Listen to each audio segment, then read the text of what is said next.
Salut! Aujourd'hui, on se retrouve pour faire un cheddar à la maison. Ce fromage vraiment à la couleur particulière, je te montre comment on le fait. Voilà tout de suite la liste des ingrédients et c'est parti. Je commence par verser 5 litres de lait cru dans ma marmite. Et je vais faire chauffer tout ça à 31 degrés. Pour obtenir la couleur orange, je vais utiliser 2 colorants alimentaires, un jaune et un rouge, afin d'obtenir la couleur. Donc je vais diluer tout ça dans un petit peu d'eau et on verra le résultat. Je vous avoue que je m'y connais pas super bien, donc je fais un petit peu à l'œil. On verra le résultat à la fin dans notre fromage. J'atteins progressivement la température de 31 degrés et je vais retirer du feu. Cette étape, je vais venir ajouter le colorant que j'ai préparé à ma préparation.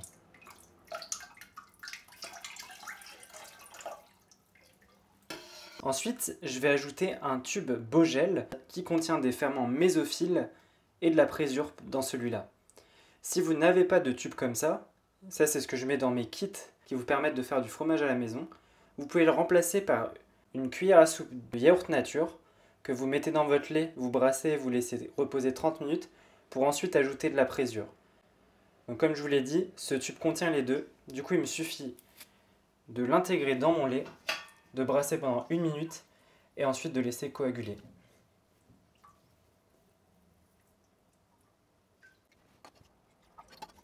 Voilà, maintenant que j'ai brassé 1 minute, j'essaye de faire en sorte d'arrêter mon lait.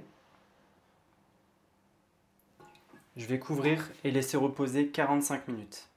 Je vais venir tester pour voir si mon cahier a bien pris.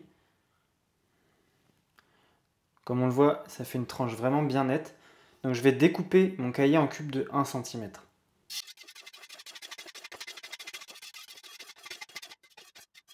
Et je vais laisser tout ça reposer pendant 5 minutes pour que ça puisse cicatriser. Maintenant, dans cette étape, je vais venir brasser mon cahier délicatement et je vais le refaire chauffer doucement. L'objectif, c'est d'atteindre 39 degrés en 30 minutes environ.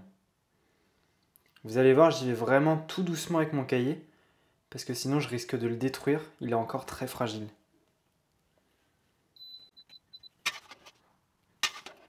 Je découpe le cahier qui est dans le fond que j'ai pas pu bien couper au départ.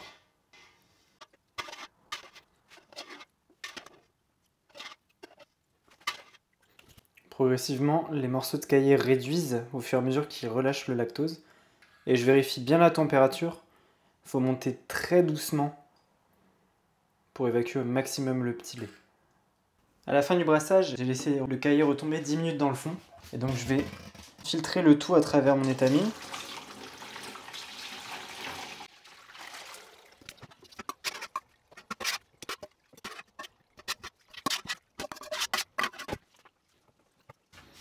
Et je vais laisser déjà égoutter comme ça pendant 15 minutes. Donc maintenant que mes 15 minutes d'égouttage sont terminées, je vais passer à une étape qui s'appelle la cheddarisation. Qu'est-ce que c'est que ce truc? C'est une étape où en fait le fromage va se presser par son propre poids et on va maintenir la température de 39 degrés. Je vous montre ça de suite comment on fait. Tout simplement pour commencer, dans ma marmite, je vais mettre de l'eau à peu près 40 degrés.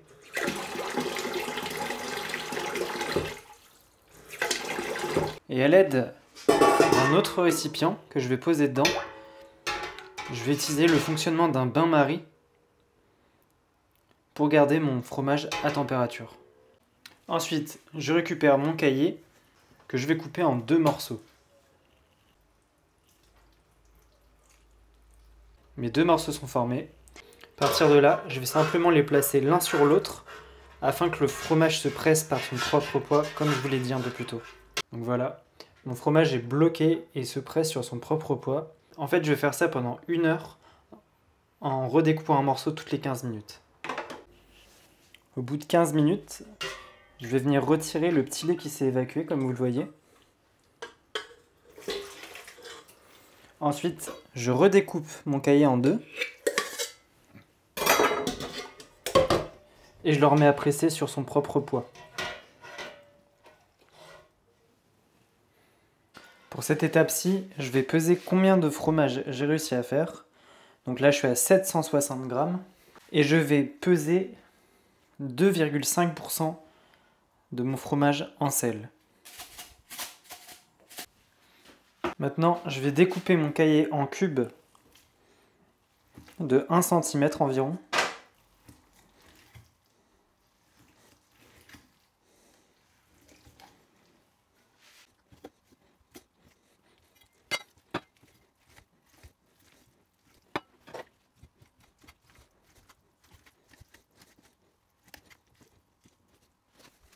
Et je vais venir ajouter ma quantité de sel.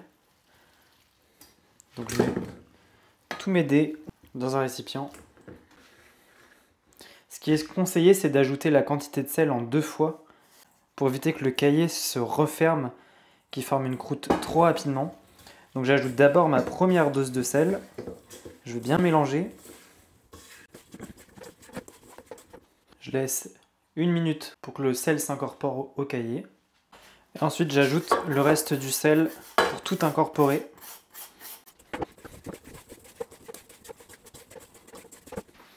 Et je vais passer au pressage du fromage. Pour ça, je mets un tapis d'affinage qui va permettre d'évacuer le petit lait. Je vais mettre les moules avec les étamines. Je vais voir si j'ai de quoi faire 2 fromages ou si un seul suffira. Donc là, je vais pouvoir faire 2 fromages. Je vais équilibrer au niveau du caillé pour que ça fasse 2 fromages équitables. Peut-être qu'au milieu de la recette, je vais scinder ces 2 fromages. Je vais les réunir en un seul. On verra par la suite. Donc, je remets l'étamine par-dessus.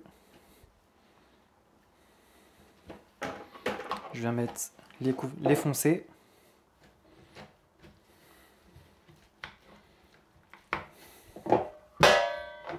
Et pour le premier pressage, je vais le presser à 10 kg pendant 1 heure. Donc je viens mettre mon poids par-dessus et je laisse ça pendant 1 heure. Procéder au premier retournement. Comme vous voyez, ça a bien tassé le caillé. Du coup, je vais tout basculer dans un seul moule.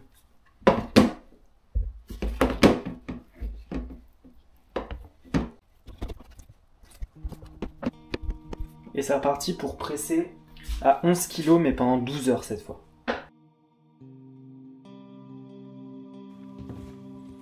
Mon temps de pressage est terminé. On va regarder à quoi ressemble mon fromage.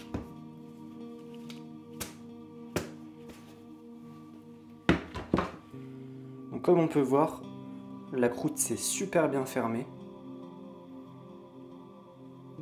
On a quelque chose de lisse. Le pressage a vraiment été efficace. Donc là maintenant mon fromage, je vais le laisser sécher 2 jours à l'air libre avant de le mettre en affinage. Pour l'affinage de ce fromage, on va le mettre minimum 3 mois à 12 degrés. C'est un affinage mi-long qui va donner la saveur particulière du cheddar à la fin. Je te rappelle que si tu veux faire du fromage à la maison, tu retrouveras tout le matériel nécessaire sur mon site. Je fais des kits complets avec même des doses de ferment pour faire tes premières recettes dès que tu le reçois. On se dit à bientôt pour une prochaine recette et dans quelques mois pour la dégustation de ce cheddar.